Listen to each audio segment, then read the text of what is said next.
नमस्कार मित्रांनो, आषाढी वारी 2026 मधील संत तुकाराम महाराजांची पवित्र पालखी सोहळ्यात तुमचं मनपूर्वक स्वागत आहे. आज आपण महाराष्ट्राच्या भक्ती परंपरेतील सर्वात मोठा पवित्र सोहळा अनुभवणार आहोत. लाखो वारकरी ज्ञानोबा तुकाराम आणि विठ्ठल विठ्ठल या नामघोषात तल्लीन झाले आहेत. टाळ, मृदुंग, अभंगाच्या सुरांनी संपूर्ण वातावरण भक्तिमय झालं आहे. प्रत्येक वारकऱ्याच्या चेहऱ्यावर भक्ती, श्रद्धा, समाधान दिसून येत आहे. ही वारी केवळ यात्रा नाही, तर श्रद्धा, सेवा आणि समतेचा संदेश देणारी परंपरा आहे. संत तुकाराम महाराजांच्या पालखीचे दर्शन घेण्यासाठी भाविकांची मोठी गर्दी आहे. प्रत्येक क्षण मनाला आनंद, समाधान देणार आहे. हा अनुभव शब्दांत सांगणे कठीण आहे, तो फक्त मनापासून अनुभवता येतो.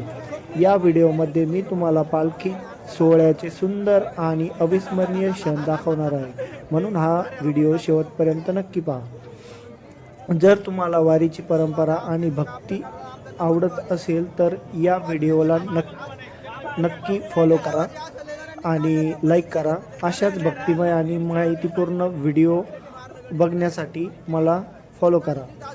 तुमचा एक फॉलो मला आणखी चांगले व्हिडिओ बनवण्यासाठी प्रेरणा देईल. तसेच माझ्या यूट्यूब चॅनलला हा व्हिडिओ सबस्क्राईब करा. यूट्यूबवर तुम्हाला पालखी सोहळ्याचे संपूर्ण व्हिडिओ सविस्तरपणे पाहायला मिळेल. व्हिडिओ आवडला तर लाईक करायला विसरू नका. तुमच्या मित्र परिवारासोबत हा व्हिडिओ शेअर करा, कमेंट करा. रामकृष्ण हरी किंवा ज्ञानोबा तुकाराम नक्की लिहा. तुम्ही यंदा आषाढी वारी अनुभवली का, तेही आम्हाला सांगा. तुमच्या प्रतिक्रिया. लाखो वारकरी विठुरायाच्या भेटीसाठी पंढरपूरच्या दिशेने मार्गक्रमण करत आहेत. प्रत्येकाच्या ओठांवर फक्त विठ्ठल नामाचा अखंड गजर आहे आणि तुकोबरायांचा अखंड गजर आहे. ज्ञानोबा माऊली तुकाराम जयघोषाने संपूर्ण परिसर दुमदुमत गेला आहे. टाळ, मृदुंग, विणेचा सुरांनी वातावरण भक्तिमय स्वरूपाने भारावलं आहे. प्रत्येक दिंडीमध्ये शिस्त, सेवा आणि समतेचे सुंदर दर्शन घडवत आहे. वारकऱ्यांच्या चेहऱ्यावर एक आनंदाचं हसू बघून मन प्रसन्न होतं. संत तुकाराम महाराजांनी दिलेल्या भक्तीचा संदेश आजही लाखो लोकांना प्रेरणा देतो. वारी ही फक्त पायी यात्रा नाही, तर श्रद्धेचा महाउत्सव आहे. प्रत्येक पावलात विठ्ठलावरील प्रेम अधिक दृढ होतं आणि पालखी सोहळ्याचं दर्शन घेण्यासाठी भाविकांची मोठी गर्दी झालेली आहे. वारकऱ्यांचा उत्साह प्रत्येक क्षणी अनुभवायला मिळतो. अभंगाच्या सुरांनी प्रत्येकाचं मन विठ्ठलमय होतं आणि संतांच्या विचारांची प्रकाश आजही समाजाला दिशा देत आहे. वारी म्हणजे प्रेम, बंधुभाव आणि सेवाभावाचा उत्सव.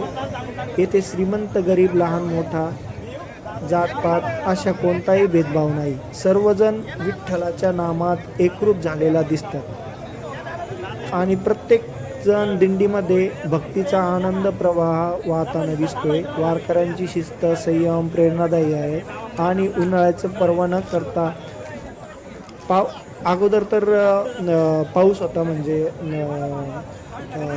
जेव्हा वारी निघाली होती पहिला दिवस होता तर वारीला थोडा पाऊस लागला, पण त्यानंतर आता कडक ऊन पडलेलं आहे. तर उन्हाची पर्वा न करता संतांच्या अभंगाच्या सुरात प्रत्येकाचं मन विठ्ठलमय होतं.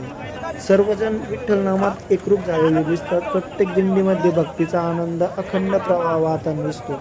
वारकऱ्यांची शिस्त प्रेरणादायी आहे आणि प्रत्येक पाऊल श्रद्धेने, विश्वासाने पुढे जात आहे. रामकृष्ण हरीचा गजर आणि तुकाराम महाराजांचा गजर कानावर पडताच मन प्रसन्न होतं. विठ्ठलाच्या नामात अशी शक्ती आहे की थकवाही जाणवत नाही. पालखी सोहळ्यात प्रत्येकजण कॅमेऱ्यात कैद करण्यासारखा आहे, पण प्रत्येक क्षण काय कॅमेऱ्यात कैद करण्यासारखं आहे, पण सगळे क्षण काही कॅमेऱ्यात कैद करू शकत नाही. तरी पण जेवढे होता आहे तेवढे मी क्षण कॅमेऱ्यात कैद करून तुम्हाला दाखवण्याचा प्रयत्न करतो. वारकरी एकमेकांची सेवा सेवा करत पुढं जात आहेत. हीच वारीची खरी ओळख आहे. संत तुकाराम महाराजांचा संदेश आजही तितकाच जिवंत आहे. वारी आपल्याला नम्रता, माणुसकी शिकवते. प्रत्येक अभंग जीवनात नवीन प्रेरणा देतो. विठ्ठलाच्या भक्तीत सर्वजण रंगून गेले आहे. पालखी मार्गावर सर्वत्र भक्तीचे वातावरण अनुभवायला मिळते. प्रत्येक गावात वारकऱ्यांचे प्रेमाचे स्वागत